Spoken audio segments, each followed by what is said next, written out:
Everyone, कैसे हो आप सभी। आई होप सो सब लोग मस्त रहोगे और अच्छे से पढ़ रहे होगे। तो मैं आपका शैलेश सर लेकर के आ गया हूँ आप लोगों के लिए एक और नया सेशन और एक और नया video. Chapter number 1 practice set number 1.3 ये सीबीएसई और स्टेट बोर्ड दोनों के लिए काम आने वाला है।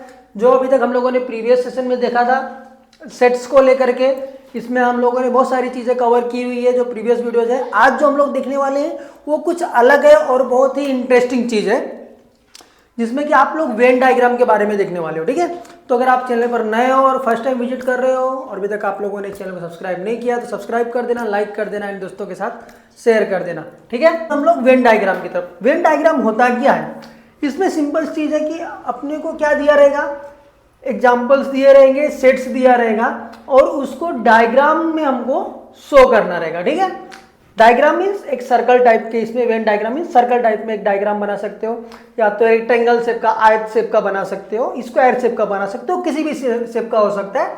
बट अपने को जो भी दिया रहेगा वो हमको सिर्फ एक डायग्राम में शो करना है। जैसे कि एलिमेंट ऑफ सेट ऑफ ए दिया है तो बस ए लिख देना है कहीं पर भी और डायग्राम के अंदर शो कर देना है। तो जैसा कि फर्स्ट वाला एग्जांपल में क्या दिया हुआ है 1 3 5 7 9, कुछ भी नाम नहीं दिया, नेम दिया है कुछ भी नहीं, सेट का कुछ नेम है नहीं है। सेकेंड वाला क्या दिया 2 4 6 8 9 10। ठीक है, तो मैंने इसको नेम दे दिया है एस और एक पी। ठीक है, तो एस नाम यहाँ पे देखो ये एस है, कंफ्यूज मत हो जाना, ये एस है और इसके अंदर कौन कौन से नंबर से ध्यान से देखो 1 3 5 7 9, तो 1 3 5 7 9 मैंने लिख दिया, बस इनफ, खत्म, इतना ही करना है। और ये सेकेंड वाले को मैंने एलिमेंट ऑफ पी बना दिया, सेट ऑफ पी। तो ये पी के अंदर कौन कौन से नंबर से 2 4 6 8 9 10, 2 4 9 6 8 10, कहीं भी कुछ भी कैसे भी लिख सकते हो, बस वेन डायग्राम्स में इतना करना है।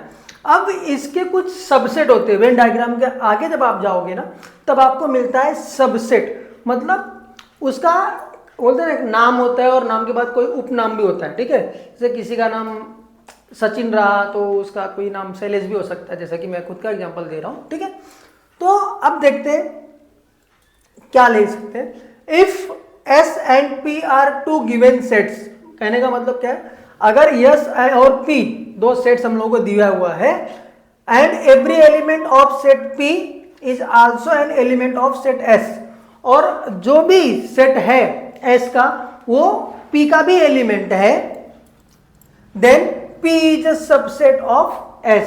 तो बोल सकते हैं कि जो P है वो किसका सबसेट है, S का। जो S में है वही P में है, तो इसका मतलब क्या बोल सकते हैं भाई, P तो S का सबसेट है। ठीक है, यही चीज यहाँ पे दिया हुआ है। तो इसको लिखने का ना एक तरीका होता है, वो ये है, इसको लिखने का ये written as P is a subset of S। C और अंडरलाइन, सी और अंडरलाइन मार दोगे, उसका मतलब क्या होता है, सबसेट। यहां तक क्लियर हो गया रहेगा। एग्जांपल देख लेते हैं। यस और पी, इसमें कितना दिया 1 2 3 4 5 और पी में क्या है 3 एंड 5। तो एक पहला बड़ा सर्कल बना है एस के अंदर। ठीक है, एस के अंदर क्या क्या है 1 3 4 1 2 3 4 5 और पी के अंदर क्या है 3 एंड 5। पहला बड़ा सर्कल बनाया एस, फिर छोटा सर्कल बनाया एक पी। ठीक है, सबसे पहले P के अंदर क्या है 3 एंड 5, वो लिख दिया। अब रिमेनिंग क्या बचा 3 एंड 5, तो कैंसिल हो गया यहाँ पे, क्योंकि 3 एंड 5 तो लिख दिया, बचा क्या 1 2 एंड 4, तो 1 2 एंड 4 वो S के अंदर चला जाएगा, P के सर्कल से बाहर आ जाएगा। इसको क्या बोलते हैं, P is a subset of S। ये समझ में आ गया, सिंपल है। अब बढ़ते हैं, कुछ रूल्स दिए हुए हैं, वो रूल्स को पहले हमको समझना है। रूल्स क्या कह रहा है, every set is a subset of itself, मतलब जो भी आपको सेट दिया रहेगा या सबसेट रहेगा, सेट दिया रहेगा वो खुद का ही सबसेट होता है। जैसे कि मैं खुद का ही एक प्रकार से सबसेट हूं। ठीक है, जैसे कि इसको क्या लिख सकते हैं हम लोग, S is a subset of S. Empty set is a subset of every set. अब किसी की चीज के अंदर कुछ भी नहीं है, एज अ ब्लैंक है, तो ये किसी ना किसी का तो सबसेट होगा ना, सभी का सबसेट हो सकता है, क्यों, इसके अंदर कुछ भी नहीं है। ठीक है, तो एम्प्टी सब जो रहेगा, empty set is a subset of every set. और इसको लिखते कैसे हैं, एक जीरो बनाने का और वर्टिकल लाइन मार दिया और सबसेट का सिंबल इस तरीके से, और इसको रीड करने के लिए क्या बोलते हैं मालूम है, PHI 5। ठीक है, इसको PHI बोलते हैं, याद रखना इस सिंबल को, क्या बोलते हैं? PHI, फाई, ठीक है। If A equals to B then A is a subset of B and B is a subset of A। अगर A और B दोनों इक्वल है तो A जो होगा वो B का सबसेट होगा और जो B होगा वो A का सबसेट होगा। अगर कोई भी चीज़, दोनों चीज़ें इक्वल है तो दोनों एक दूसरे के बराबर रहेंगी, दोनों एक दूसरे का सबसेट रहेगा, वही चीज़ यहाँ पे बता रहे हैं। फोर्थ वन क्या बोल रहा है? If A is subset of B and B is a subset of A, तो दोनों इक्वल भी रहेंगे ना। यही चीज़ हम लोगों ने पहले थर्ड वाले रूल में पढ़ा और वही चीज़ अभी हम लोग फोर्थ वाले रूल में पढ़ रहे हैं, ठीक है। समझ में आया? थर्ड एंड फोर्थ रूल आपका मोस्टली सेम है। ये कुछ रूल्स है जो आपको याद रखना है। अब बढ़ते हैं हमारा जो यूनिवर्सल सेट है। यूनिवर्सल सेट मतलब सबसे बड़ा सेट। सबसे बड़ा सेट कौन सा होता है? यूनिवर्सल सेट, जिसके अंदर सब आ जाएगा, पूरा ब्रह्मांड।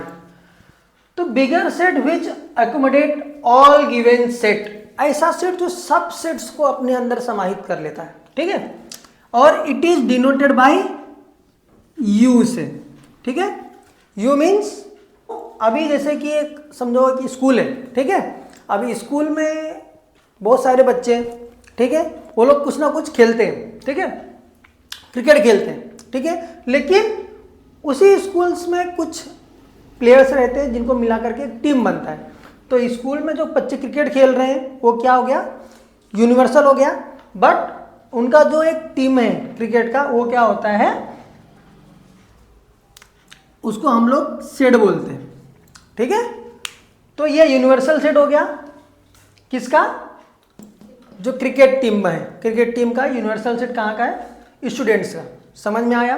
तो इसको लिखने का एक तरीका रहता है। सबसे पहला एक बड़ा बॉक्स बना दो, सर्कल ले लो, रेक्टेंगल ले लो, स्क्वायर्स ले लो और एग्जांपल्स दे दो, मतलब 1 to 100 नंबर्स ले लो। फिर उसमें से कुछ, समझो कि मैंने 1 to 100 नंबर्स लिए और उसमें से मैंने कुछ इवन नंबर्स निकाल दिए कि मुझे इवन नंबर्स निकालने हैं, तो मैं उसी में से निकालूंगा ना। तो इसी प्रकार से हमको करना है। तो आपको जब एग्जांपल्स करेंगे हम लोग तब समझ में आएगा कि क्या करना है इसके अंदर। कॉम्प्लीमेंट ऑफ अ सेट, तो ये चीज़ याद रखना, ये बहुत ही इजी है और क्वेश्चंस में पूछते हैं, ठीक है। Suppose U is a universal set. U क्या है? हमारा यूनिवर्सल सेट है। And if B is a subset of A, और बी किसका है? सबसेट ऑफ ए है। Then the set of all element in U which are not in set B is called complement of B. अब ये क्या रहा पहले ध्यान से पहले पढ़ लो। Suppose U is a universal set, ये यू है, U is a universal set. If B is a subset of A, ठीक है, then this set of all element in U which are not in set of B is called complement of B, ठीक है। अब you का मतलब क्या होता है? यूनिवर्सल। आप किसी भी शेप से दिखा सकते हो, ऐसा एग्जाम्पल ले रहा हूं, ठीक है। ये हो गया मेरा यू। अब ए के अंदर क्या हो गया? कौन कौन से एग्जाम्पल्स में ले लिया समझो। ये यूनिवर्सल सेट है 1 2 3 4 5 यहाँ पे लिया हुआ है। और ए के अंदर क्या क्या है? 2 and 4, ठीक है। तो मैंने एक बॉक्स बनाया, इसको दे दिया ए, और ए के अंदर क्या क्या डाला मैंने? 2 and 4। अब 2 and 4 इसके अंदर नहीं है, 2 and 4 नहीं है। तो अब ये बच्चे कितने? 1 3 and 5, ठीक है। तो ये क्या है? 1 3 and 5। और इसको ना डिनोट करने का ना, डिनोटेट कैसा करते हैं? ए लिख दो और ए के ऊपर एक ऐसी लाइन मार दो। ये क्या होता है? कॉम्प्लीमेंट ऑफ सेट ए, ठीक है। तो जो भी चीज़ें इसके अंदर आ गई है उनको लेने के बाद जो भी चीज़ें बच गई वो किस में जाती है? कॉम्प्लीमेंट में। जैसे कि एक एग्जांपल देता हूँ, हम लोग होटल वगैरह में जाते हैं, खाना खाते हैं, डिनर करते हैं, ठीक है। अभी बिल बना कितने का? समझो 580 का बच गई, ठीक है। 580 का बिल बना, आपने खाना खाया, 500-600 रुपया थाली पकड़ के चलो, तो 580 का बिल बना। आपने कितना दिया? 600 दिया, वहाँ पे किया, तो 580 तो चला गया। तो जो रिमेनिंग बचा वेटर क्या करता है? लेके आकर 20 रुपीज़ देता है, ठीक है। तो आप क्या करते हो? सर ये आप कॉम्प्लीमेंट रख लो हमारी तरफ से, ठीक है। तो 20 रुपीज़ जो बचा हुआ रहता है वो कौन लेके चला जाता है? वेटर। तो वही चीज़ यहाँ पे है कि सर्कल ए के अंदर देने के बाद, डालने के बाद जो भी चीजें बची रहती है यूनिवर्सल सेट के पास, वो क्या कहलाता है? Complement of set A. समझ में आया? कॉम्प्लीमेंट का मतलब क्या होता है?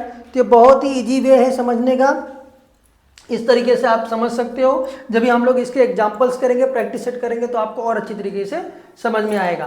तो नेक्स्ट लेक्चर में हम लोग इसके प्रैक्टिस सेट के बारे में जानने वाले, एग्जांपल्स देखने वाले, तो आपको और भी अच्छी तरीके से समझ में आएगा। तब तक के लिए अगर आप चैनल पर नए हो तो सब्सक्राइब कर देना, लाइक कर देना एंड दोस्तों के साथ शेयर कर देना, और अच्छे से वीडियो देखते रहो और पढ़ते रहो। ठीक है, तो थैंक यू सो मच, मिलते हैं नेक्स्ट लेक्चर में। Thank you so much and good bye.